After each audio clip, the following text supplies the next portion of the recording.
Olá, muito bom dia, boa tarde, boa noite. Isso é Farmoro e hoje vamos falar sobre Sildenafil. Sildenafil, que também é muito conhecido como Viagra, que é seu primeiro nome comercial a ser inserido no mercado.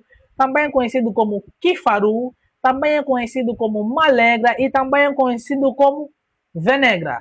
Quer dizer, no final das contas já foi muito mais conhecido como Venegra. Ok, depois passou a ser muito conhecido como Kifaru e agora é muito conhecido como Malegra. Todos esses medicamentos fazem referência a um único nome.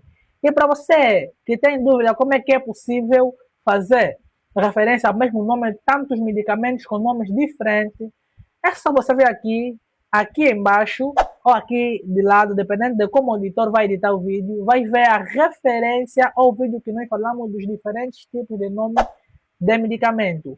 Então, vocês já sabem que isso aqui é Farmoro, é só Let's Get. Farmoro, ok, Farmoro! Ok, Farmoro, eu queria mais um produto. Farmoro, ok, Farmoro! Olá, e como vocês estão acostumados a me ver com chapéu, meu editor acabou de me entregar o chapéu, então vamos meter pausa nisso aqui. Ok, ok. Bonito. Então, esse sildenafil, que hoje é conhecido como Venegra, Viagra, Malegra, ou então também Kifaru, foi desenvolvido pela Pfizer, que é uma empresa farmacêutica. Originalmente, ele foi desenvolvido para tratar casos de angina.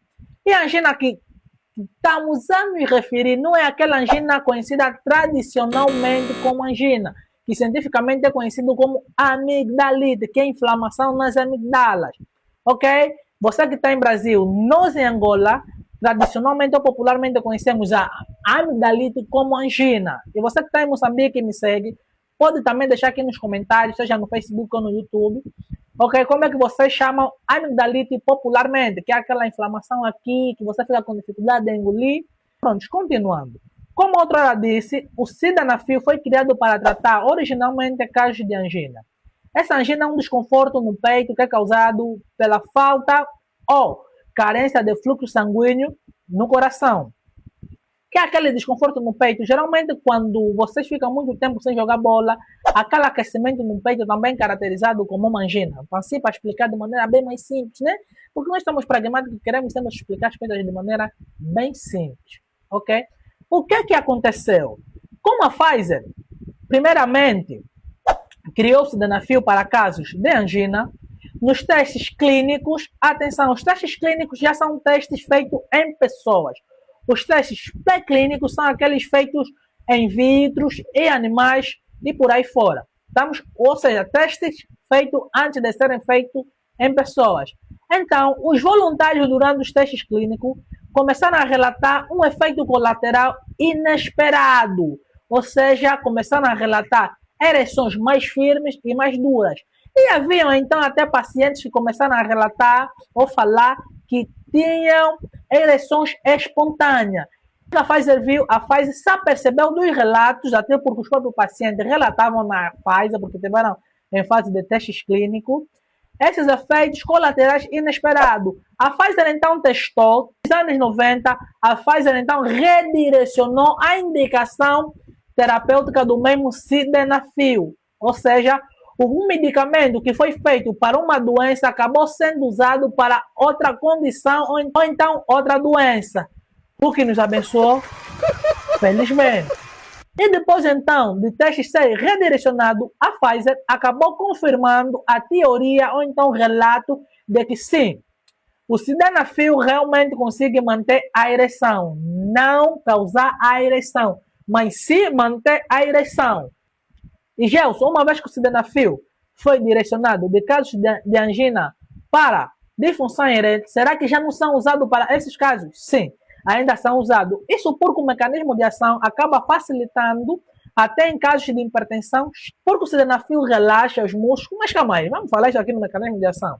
Esse sildenafil acabou sendo então vendido como uma indicação para disfunção erétil. Algo que não foi criado primariamente para esses casos ou então essas indicações. Ou seja, foi um dos erros mais clássicos que fez com que o sildenafil se tornasse no medicamento mais vendido, um dos medicamentos mais vendidos da história da farmácia ou então das indústrias farmacêuticas. E falando daqui em Angola, infelizmente nós estudamos muito e escrevemos poucos. Ou seja, não existem históricos em Angola de que ano é que o sildenafil passou a entrar no nosso país.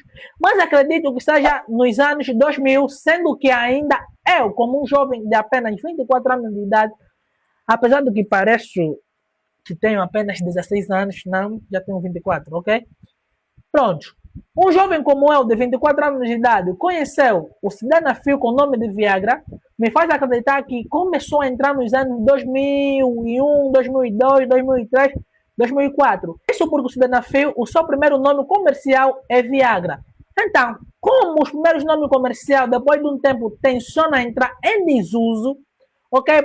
Porque a empresa que cria o primeiro medicamento também tem direito, sim, a adicionar nomes comerciais, me faz acreditar, por esse motivo ou mais outros, que entrou nos anos 2005 até 2008, já estava pelo menos bem inserido aqui no nosso país.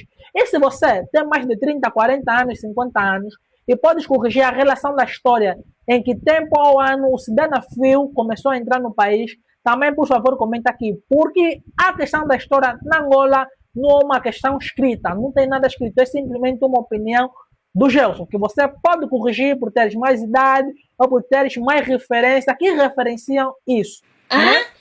Então, vamos agora para a fisiologia da ereção. Ereção.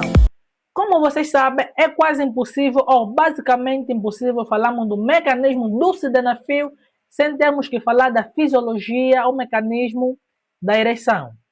Então, a ereção começa com um estímulo sexual, seja esse estímulo físico, como um toque no pênis, psicológico, como pensamentos eróticos, ou então visual, como por exemplo ver a foto da minha califa. Assim, quando nós estamos um estímulo sexual, esse estímulo sexual será processado pelo cérebro, transmitindo assim impulsos nervosos para a nossa medula espinal.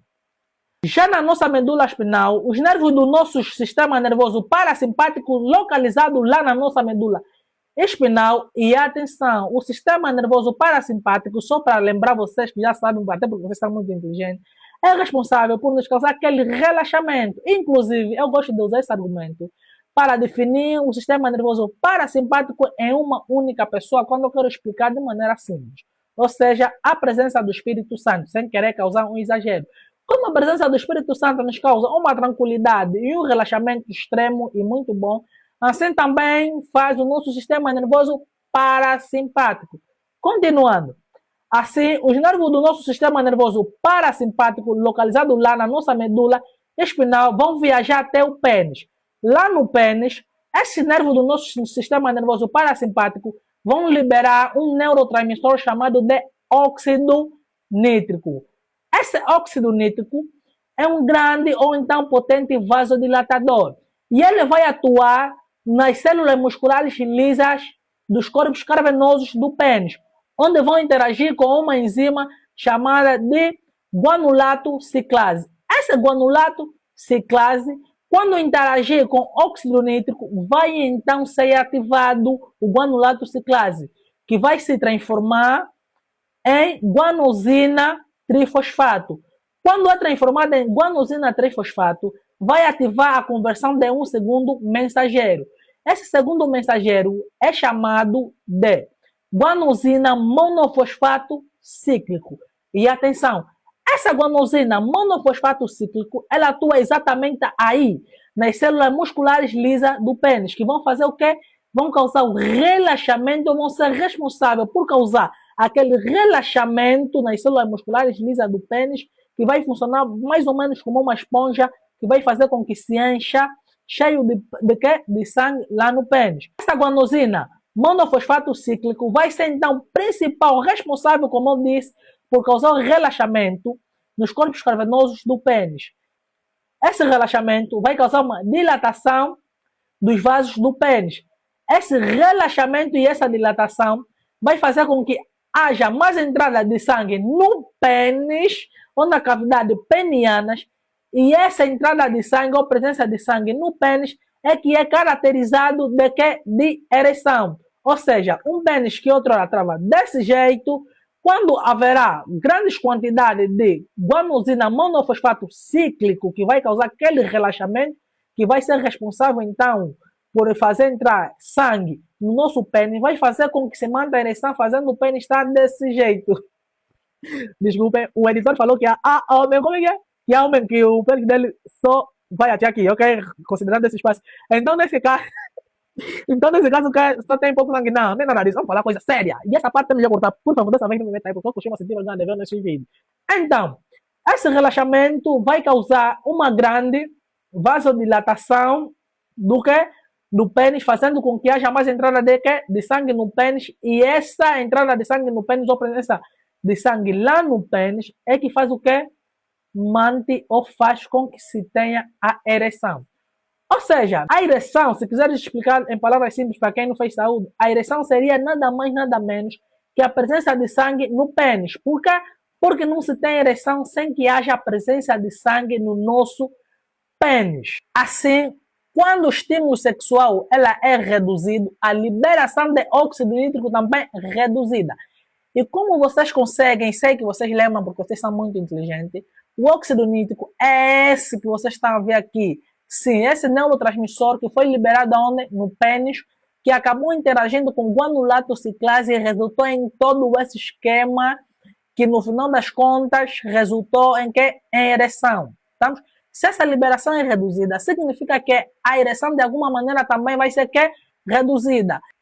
Mas também nós temos lá no pênis uma enzima chamada de fosfodiesterase tipo 5. Essa fosfodiesterase tipo 5 degrada guanosina monofosfato cíclico. E como vocês estão a ver aqui no esquema e conseguem lembrar claramente, ok, nem precisavam desse esquema inútil aqui, estamos, né? Prontos, continuando. A guanosina monofosfato cíclico vai ser degradada pela fosfodiesterase tipo 5. Essa fosfodiesterase tipo 5, ao degradar a guanosina monofosfato, faz o seguinte, faz com que não haja relaxamento nas células ou no corpo do pênis. E sem esse relaxamento, não vai haver quê? Não vai haver entrada de sangue, fazendo o oposto, fazendo com que haja saída de sangue no pênis e dessa maneira tornando o nosso pênis o quê? Sim, tornando o nosso pênis quê? Muito baixo. Uma coisa que ninguém gosta, né? Uma coisa que ninguém gosta, mas acontece. Então, o que é que significa? A presença de fosfodiesterase tipo 5 significa a degradação de guanosina monofosfato.